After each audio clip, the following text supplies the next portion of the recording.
ব্যক্তি শাকিব খান সম্পর্কে আমি একটা কথাই বলতে চাই যে আমি যখন কারাগার থেকে বের হলাম, তো আমি দেখেছি যে শাকিব খানের মুভি বন্দীদেরকে কি পরিমাণ, মানে ওই সময়টুকু প্রতিটা বন্দী মনে হয় মুক্তির আস্বাদ পায়। তো আমি ব্যক্তিগতভাবে উনাকে ফোন করে ওনার সাথে কথা হয়েছিল, কিন্তু উনি এত পোলাইট ছিলেন, আমি ওনাকে থ্যাঙ্কস দিয়েছি তার অভিনয়ের জন্য। উনি খুবই সফট স্পোকেন এবং মানে খুব হাম্বল। হ্যাঁ, ওই অতটুকুই, আমি 1 মিনিট হয়তো কথা বলেছি। আমি মনে করি যে উনি খুবই বিনয়ী, এতটুকুই। এছাড়া ওনার ব্যক্তিগত জীবন সম্পর্কে আমার কোনো জানা নাই, ধারণা নাই। এটা ওনার পরিবারের মানুষই বলতে পারবে উনি ব্যক্তি জীবনে কেমন। আচ্ছা, আমি কথা বলেছিলাম যে আমি জানিয়েছিলাম যে কারাগারে ওনার অভিনয়ের জন্য একটা বন্দি মানুষ, হ্যাঁ, যারা ছটফট করে সারাক্ষণ মুক্তির জন্য, তারা তার অভিনয়ের কারণে মুক্তির আস্বাদ পায়। তো এটা it's a great achievement for a artist, আমি মনে করি। তো এটাই ওনাকে জানিয়েছি এবং আমি বলেছিলাম যে আমি কয়েদিদেরকে কথা দিয়ে এসেছি যে আমি আপনাকে তাদের অনুভূতি জানাবো। তো আজকে সেই কথা পূরণ করার জন্য আমি ফোন দিলাম।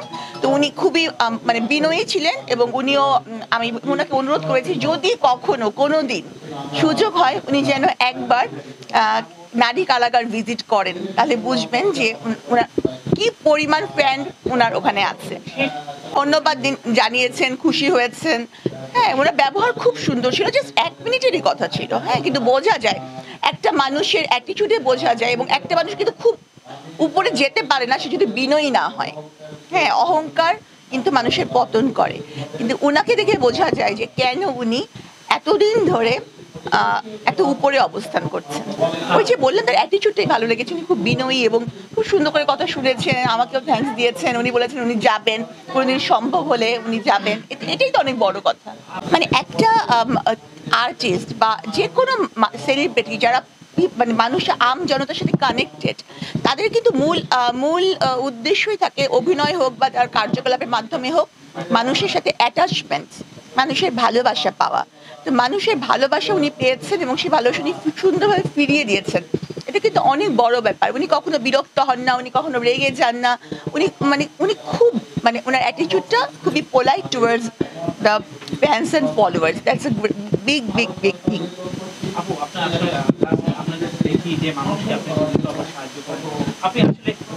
তাহলে এমন কি এটা অবাক বিষয়?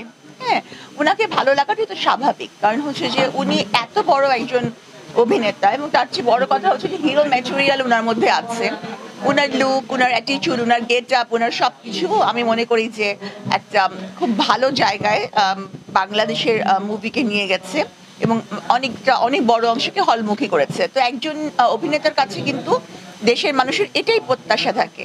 তো উনি আমাদের প্রত্যাশা পূরণ করতে পারেন। তো সে কারণে আমি কেন, বাংলাদেশের সবাই ওনাকে পছন্দ করেন। একটা মানুষ মানে বিখ্যাত ব্যক্তি মাত্র সমালোচিত, তাই না? তো এটা তো খুব স্বাভাবিক। যত বেশি সমালোচনা হবে তত মানুষের ওনার প্রতি আগ্রহ হবে, দেখবে। তখন যখন ওনাকে দেখবে মুভিতে, তখন সে না বুঝতে পারবে। হ্যাঁ, যার সম্পর্কে কোনো আলোচনাই নেই, সমালোচনাই নেই, তার সম্পর্কে মানুষ আগ্রহ বোধ করে না। হ্যাঁ, আর শাকিব খান আমি মনে করি যে সামনে আসলে তো অবশ্যই সবাই সেলফি তুলবে, এটা তো। আর মানে হয়তো আমিও তুলবো, হয়তো।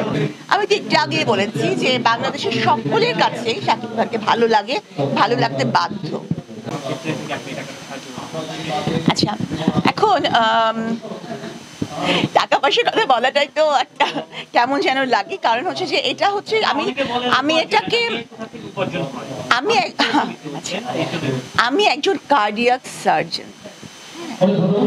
পুরা বাংলাদেশে সবচেয়ে, না শুধু না, পুরা বিশ্বে, মানে যারা শিক্ষিত তারা জানেন, যারা পুরা বিশ্বে সর্বাধিক পেইড প্রফেশন হচ্ছে কার্ডিয়াক সার্জারি। হ্যাঁ, তো সুতরাং এই ধরনের কথা তোলা, এবং আমার বাবা একজন সচিব ছিলেন, হ্যাঁ, আমার মা বা আমি যাকে বিয়ে করেছি, সব কিছু মিলেই হচ্ছে যে এটা, এই টাকার প্রশ্ন তোলাটা সাবরিনার ক্ষেত্রে আমার মনে হয় না যে ঠিক হবে। সর্বশেষ নতুন সংসার কেমন চলছে, শেষ প্রশ্ন আমাদের। নতুন সংসার কিন্তু ভাবে শুরু হয়নি, জাস্ট হচ্ছে গিয়ে আমাদের কাবিনী হয়েছে, সংসার ওভাবে শুরু হয়নি। আর হচ্ছে যে আমি জীবনে বহু প্রতিঘাত কষ্ট পেয়েছি।